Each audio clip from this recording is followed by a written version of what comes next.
I was talking to Karl Pilkington. Yeah, he's a different sort of genius though. And we got onto science and stuff, and he was going, who's the best, who's this and that, and I said, well, I suppose Isaac Newton's generally considered the father of modern physics, and he went, what was so good about him? I went, wow, he did the laws of motion. I went, he discovered gravity. Karl went, what? I went, he discovered gravity. Karl went, it wasn't a problem. I went, what? He went, we weren't all floating about, were we? I went, no, listen. No, the story goes, Isaac Newton was sitting under a tree one day, and an apple hit him on the head, and Karl went, why wasn't he at work? On the subject of fame, right? Did you see Celebrity Love Island last year when Bianca Gascoigne said her all-time hero was Callum Best? And we were talking about this the next day with Karl and my other friend Glyn, and Glyn went, Callum Best? But he's only famous because of who his dad was. And Karl went, yeah, but you could say the same about Jesus.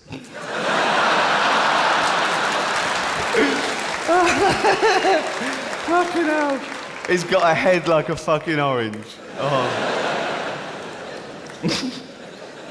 But nowadays you can become famous for nothing really, just being famous. You can just go on you can go on Big Brother and be famous. But for what? Well, Kinga,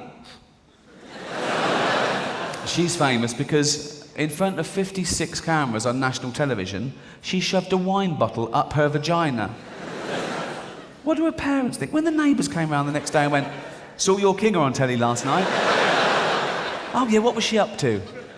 She was up to the fucking label.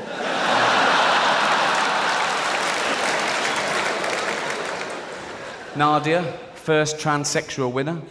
That record's safe, I think.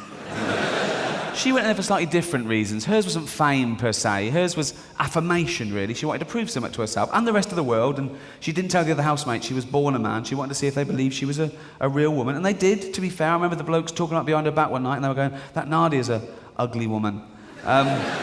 They spotted the jaw and the big hands. Do you know what I mean? It's always the giveaway, isn't it? You can have everything done. You can have all the plumbing done, electrolysis, paint your nails, and do all hair, makeup, lovely dress, shopping in Tesco's, whole loaves of bread. Hello. Hello. Fucking hell. You've done the difficult bit. Get smaller hands.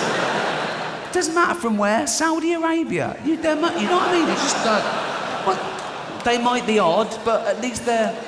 Or maybe you could get one and wait for that same person to re-offend. Leave your wallet lying around the town square. Got it. Yeah.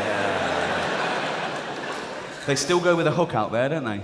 There must be something better than the hook in this day and age. Unless you're escaping from one old ship to another, there must be something better than the hook. You lose your hand, right? You go, what, have a hook? Carry shopping, that's it. I feel sorry for Captain Hook, because he shouldn't be defined by his disability, should he? I'm assuming his surname wasn't Hook. If your surname was Hook and you lost a hand, you'd go anything but a hook. It's too obvious. Yeah, they went, we're calling Captain Hook. It's an insult, isn't it? It's like calling Stephen Hawking's Dr. Chair. I think of the first sex change operation. Never been thought of, never been conceived of. You are what you're, that's it. And yet someone, one day, sitting there and went, I want to change. He went to the doctor and went, Doc, yeah, got an idea. Come on, lose them, will you? Chop them off, pop on a fanny. What? Lose them, pop on a fanny, couple of tits won't hurt, what's the matter? What do you think? And the doctor went, all right. And you have to live as a woman for a year. You can't just go and have it done willy-nilly. You know, you have to think about it, and you come back after a year and go, I'm sure, I want it. I want the change. You're going to make me into a woman? Yeah. Breasts? Yeah. Real breasts? Well, you won't have be able to breastfeed. Vagina? Yeah. Real vagina? Well, again, it won't have a cervix. No. Take a cock, though, will it? What? It'd take a cock. Well, I'll just make it. I don't want to know what you do with it. So, no, it needs to take a fair old cock. Well, I'll leave some room, but I'll just make it. Don't tell me what you're going to do. Yours. It's, no, it's just that I love cocks. Do you? Well, yours will be in the bin in a minute. You can take it home with you.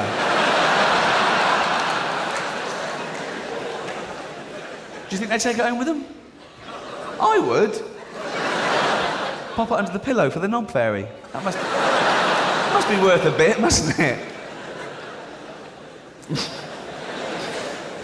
One of the traumas of becoming famous was owning your reputation. It's still the most important thing to anyone, whatever walk of life, in whatever stage, whatever you do, owning your reputation. And I think of all those people that did all that great work, then someone just started a terrible rumour about them, like Richard Gere.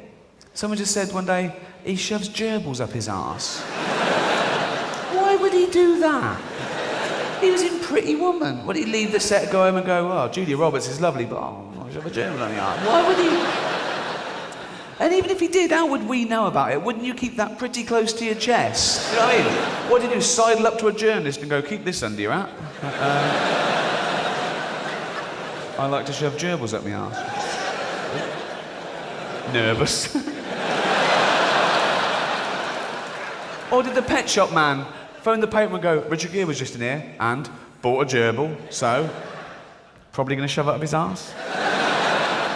Can I have 100 quid? It's just, of course he doesn't shove gerbils up his arse. I know that, but these things go in, and I know that's rubbish. But if I was to meet him, if I was round his house, and I was like, oh, nice to meet you, and he had a gerbil, I'd double take. And he'd see me, he'd go, what? I go, nothing, just a gerbil. He'd go, yeah. I go, a pet. He'd go, exactly. I go, oh. But when he went to the kitchen, I'd have to check. Go, tea? Yeah. Milk, no sugar. And I'd creep over, I'd lift up the lid, get the little guy out. You'd have to check. That is the only way you can check, really, because they can't grasp your... It's the perfect crime, really. They can't, you know what I mean? They can't call Esther Ranson. He's touching me again, so... Do you remember the one about Mark Ullman? Rushed to hospital with cramps, gave him a stomach pump, and found 10 different types of semen in his stomach. What doctor's this? I hope you feel better tomorrow, Mark. Let's have a look. 1. That's a different one. Who's counting the stomach sperm? Who's got... And the rumour that went with it, to sort of validate the story, was that Mark had just taken a lineup of sailors. What sailors were these? They get out of Portsmouth and go, oh... Gotta dance. Ah. Been at sea for 2 years, my bollocks are bulging. I need a woman. No, I don't. Here comes soft sell. That'll do fine.